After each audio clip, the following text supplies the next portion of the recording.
fais? J'analyse. On t'a demandé de critiquer un porno? Ah non, non, non. Mais c'est toujours plus intéressant à analyser que ce truc. À ce point? Ouais. Bon bah... bonne chance alors. Ouais.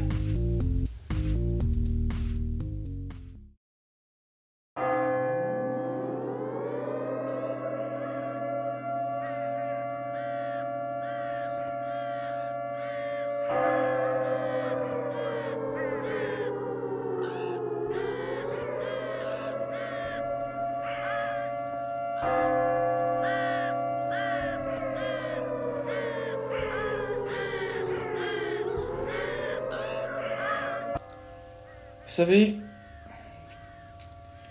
une fois un de mes amis m'a demandé s'il existait un film que je détestais viscéralement. J'ai pas su que lui répondre.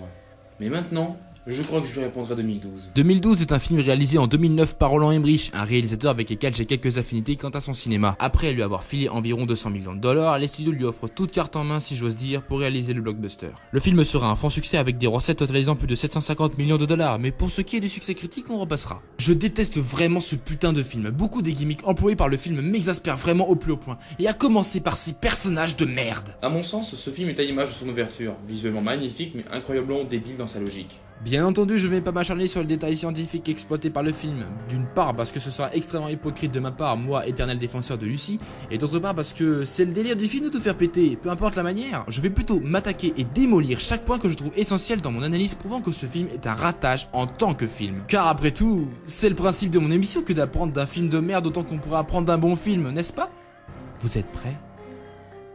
Alors allons-y mes amis. Le premier truc qui me fait vomir du sang, c'est ces personnages. Il n'y a pas plus insupportable que des personnages ratés, et ce film en rassemble un bon paquet. Entre le héros qui veut protéger sa famille, l'ex-femme pas trop ex, le milliardaire russe et sa poupée blonde, et l'éternel connard de l'état, bref, les persos de ce film sont vraiment désagréables à suivre. Et si ce n'était que leur caractère, mais même leur traitement est foiré. L'un des pires trucs dans ce film, c'est la gestion de la mort des personnages importants. L'une des scènes qui m'a fait le plus hurler dans 2012, c'est celle de la mort du président américain. Et je sais que je suis chiant avec ça, mais il va falloir comparer ce film avec le film catastrophe précédent d'Emmerich qui est d'ailleurs son meilleur, Le Jour d'après. Regardez avec quelle subtilité la mort du président est traitée dans Le Jour d'après.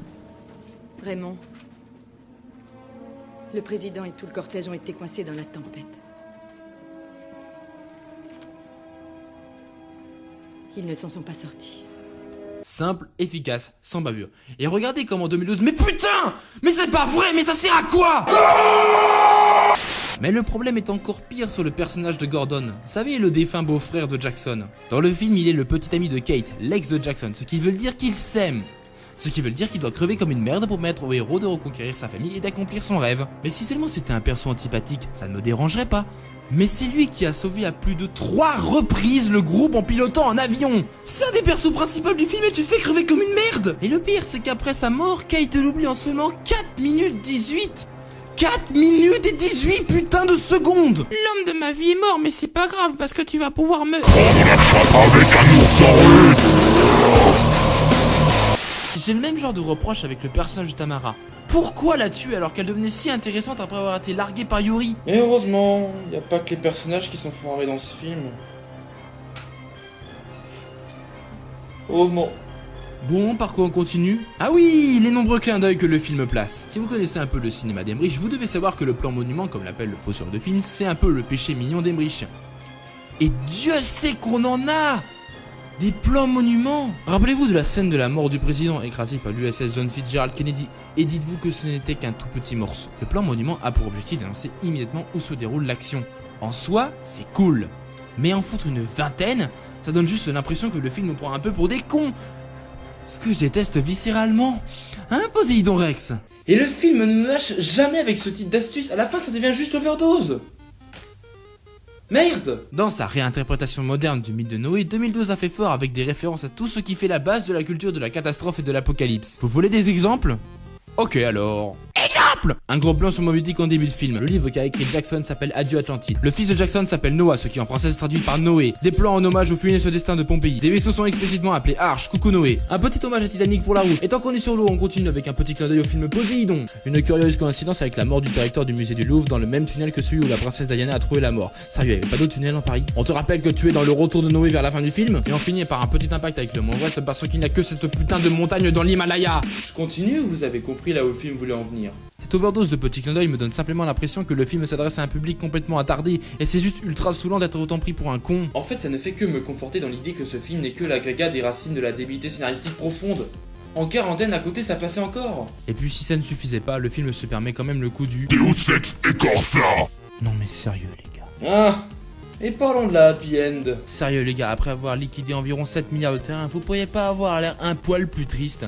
Ce serait la moindre des choses à faire vu le contexte du film. Tiens Emmerich, toi qui aimes tant Godzilla, pourquoi ne pas simplement reprendre la scène de fin du film, à savoir... Hubert, Quoi? non mais tu vas arrêter d'en parler un Non mais, jour. tu n'as aucune idée de tout ce que ce film a apporté au cinéma.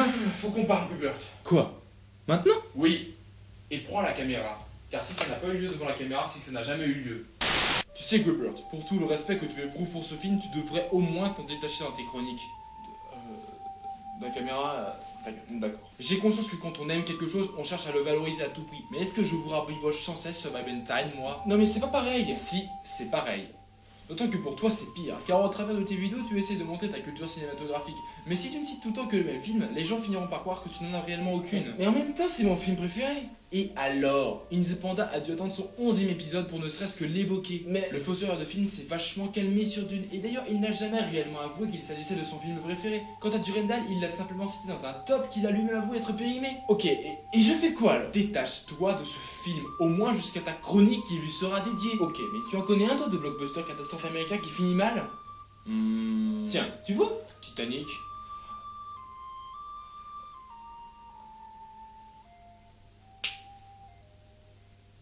Titanic, c'est le bel exemple qui prouve que la bienne n'est pas forcément la meilleure solution pour terminer un film catastrophe. Et le grand public est largement prêt pour ce genre de situation. Et c'est ce qui manque à 2012, cette conscience de la mort que le film laisse autour de lui. Il est vrai que la PN est un concept qui est très récurrent dans les films catastrophes américains, surtout ceux de type blockbuster. Mais comme le prouve Titanic, on peut toujours faire autrement. C'est peut-être bien pour ça que je préfère Pirates des Caraïbes 2, moi d'ailleurs. Il me semble avoir fait le tour du film, il ne me reste plus qu'à vous conclure sur... Je suis le commandant de bord du vaisseau américain. Attends une minute. Je suis le commandant de bord du vaisseau américain. Je suis le commandant de bord du vaisseau américain. Je suis le commandant de bord du vaisseau américain. Quoi?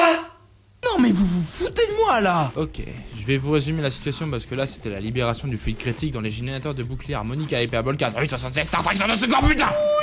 Dans le film, au total, les ouvriers ont tenté de construire 8 arches. Jusque là, pas de problème. Seulement plus tard dans le film, seulement 3 des 8 arches sont fonctionnelles, ce qui divise considérablement le nombre de survivants. Il est dit qu'au moins 46 puissances sont de la partie, dont les États du Nord et les BRICS. Ce qui laisse place à plus de la moitié de la population mondiale assez facilement, les autres états étant pour la plupart des micro-états peu peuplés. J'ai d'abord cru en entendant cette réplique que le vaisseau américain représentait l'Amérique totale, soit celle du Nord, du Sud et l'Amérique centrale. Mais mon hypothèse s'est falsifiée lorsque j'ai constaté la présence d'aucune autre puissance à bord de l'arche américaine. Donc cela implique que les États-Unis possèdent à eux seuls une des 3 arches qui sont censées sauver une humanité. Alors que des puissances comme la Russie, la France, l'Angleterre et même la Chine qui a bâti ces arches doivent se partager le reste. Sérieux? Mais ça coûtait quoi de partager cette arche de merde avec les autres chefs d'état du globe? Et s'il n'avait resté qu'une seule arche, les Américains se seraient sauvés en priorité, laissant les autres puissances mourir derrière eux? C'est juste totalement ridicule et en plus c'est affreusement honteux comme façon de penser. Tu parles d'un nouveau monde fondé sur l'union des pays en une seule humanité? Ah c'est mes couilles, ouais. Connerie. Ce film c'est juste une chure de producteurs friqués qui ne sait plus où mettre son fric. Et vous savez pourquoi j'ai fait cet épisode? C'est parce que j'éprouve un grand respect pour Roland Emmerich. C'est un réalisateur que j'aime beaucoup parce qu'il a des gimmicks et des idées directement reprises du cinéma japonais de Kaiju Ega. Et ce qui me désole c'est de voir comment cet homme est considéré par les studios hollywoodiens comme un réalisateur à tout faire. Alors tout ce que je vais vous dire maintenant relève de mon interprétation personnelle et je peux très bien me tromper. À mon sens, 2012 a été imposé à Roland Emmerich, contrairement à son prédécesseur le jour d'après. Pourquoi je dis ça? Parce qu'il est clair que les grandes thématiques d'Emmerich sont très présentes dans ce film, entre la famille et l'union des peuples pour le bien de l'humanité. Mais ici, contrairement à ses films précédents, c'est bâclé à l'extrême, entrecoupé par des scènes d'action de type parc d'attraction complètement stupides, dans l'improbabilité d'un destination finale. Bien sûr, le film est bien réalisé, avec des scènes très réussies et un visuel clairement captivant, encore qu'il y a des scènes avec lesquelles les effets spéciaux ne sont pas tout à fait terminés. Mais tout ce qui fait la force des films d'Emmerich n'est simplement pas présent ici, et quand je vois que je parle du même mec qui utilise les sous-sous amassés par 2012 pour réaliser le sublime Anonymous, je suis en droit de me poser des questions quant à ses réelles motivations. C'est pour ça que je pense qu'il lui est arrivé ici la même chose que quand il a réalisé Godzilla en 1998, à savoir qu'il avait purement et simplement les points liés avec la contrainte de réaliser un film selon une vision dont il n'était pas maître. Je peux me tromper, mais en tout cas Emmerich est capable de réaliser des excellents films, scénaristiquement cohérents et intéressants.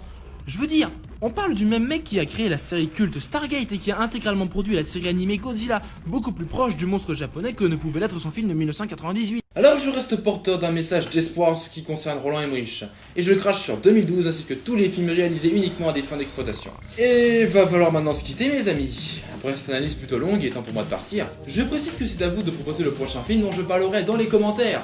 Mais sachez quand même que j'ai déjà choisi mon film pour février, donc proposez en connaissance de cause. Il ne me reste plus qu'à vous encourager à vous abonner à la chaîne YouTube, à commenter la vidéo et surtout à la partager tout autour de vous, c'est vraiment le plus important. Sur ce, je vous souhaite d'aller bien jusqu'à la prochaine fois.